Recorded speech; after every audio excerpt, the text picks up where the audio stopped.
बिहार विधानसभा चुनाव को लेकर राजनीतिक हलचल तेज हो गई है, लेकिन महागठबंधन के भीतर अब तक सबसे बड़ा पेच मुख्यमंत्री और उप मुख्यमंत्री पद के दावेदारों को लेकर फंसा हुआ है। कांग्रेस तेजस्वी यादव को औपचारिक तौर पर सीएम फेस घोषित करने से झिझक रही है, जबकि आरजेडी डिप्टी सीएम पद के नाम पर चुप्पी साधे हुए है। महागठबंधन के सूत्रों की माने तो जब तक सीएम और डिप्टी सीएम पद को लेकर अंतिम फैसला नहीं होता, तब तक सीट साझेदारी की घोषणा भी लटक सकती है। अब तेजस्वी यादव धर्म संकट में हैं, क्योंकि मुकेश सहनी ने साफ-साफ कह दिया है कि सीट बंटवारे के प्रेस कॉन्फ्रेंस में ही डिप्टी सीएम बनाने का भी ऐलान हो। अब तेजस्वी यादव समझ रहे हैं कि अगर ऐसा होता है तो कांग्रेस नाराज हो सकती है और साथ में मुस्लिम समाज का वो वोट बैंक भी नाराज हो सकता है, जो आरजेडी कांग्रेस पर आंख बंद करके भरोसा करता है। साथ ही मुस्लिम समाज सोच रहा है कि हमारा वोट आरजेडी कांग्रेस को जाए, बदले में नेतृत्व भी मिले। उधर ओवैसी भी मुसलमान वोटरों को लगातार यह समझाने की कोशिश कर रहे हैं कि आरजेडी कांग्रेस सिर्फ आपका वोट लेता है और बदले में देता कुछ भी नहीं। ऐसे में चुनाव से पहले तेजस्वी यादव सीएम और मुकेश सहनी के डिप्टी सीएम की उम्मीदवारी पर मुहर लगती है, तो महागठबंधन के अंदर नाराजगी का स्वर तेज हो सकता है। जानकारी के अनुसार कांग्रेस ने इन विवादों के हल को लेकर एक नया प्रस्ताव रखा है, जिसमें 3 उप मुख्यमंत्री बनाए जाने की बात कही गई है। ये उप मुख्यमंत्री दलित, अल्पसंख्यक और अति पिछड़ा वर्ग से होंगे। सीट बंटवारे को लेकर भी महागठबंधन के सहयोगी दलों के बीच कई सीटों पर खींचातान होने की संभावना है। जैसे पटना जिले के कुर्था सीट को लेकर कांग्रेस और आरजेडी आमने सामने हैं। यहाँ कांग्रेस अपने एक नए नेता के बेटे को टिकट दिलाना चाहती है, तो वही आरजेडी टिकारी सीट पर दावा ठोक रही है।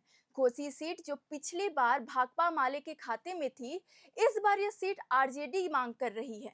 हालांकि सूत्रों की माने तो ज्यादातर विवादित सीटों पर सहमति लगभग बन चुकी है। बता दें, 2020 में वीआईपी को महागठबंधन से 13 सीटों की उम्मीद थी, लेकिन आरजेडी उन्हें 3-4 सीट ही देना चाहती थी। इसी नाराजगी के चलते उन्होंने महागठबंधन से नाता तोड़ा और चुनाव से ठीक पहले एनडीए में शामिल हो गए थे। बता दें, मुकेश सहनी का राजनीतिक में सफर भले ही ज्यादा लंबा ना हो, लेकिन उनका प्रभाव तेजी से बढ़ा है। वो मलाह समुदाय से आते हैं, जो बिहार की अति पिछड़ी जातियों में शामिल है और राज्य की लगभग 6% आबादी इस समुदाय की है।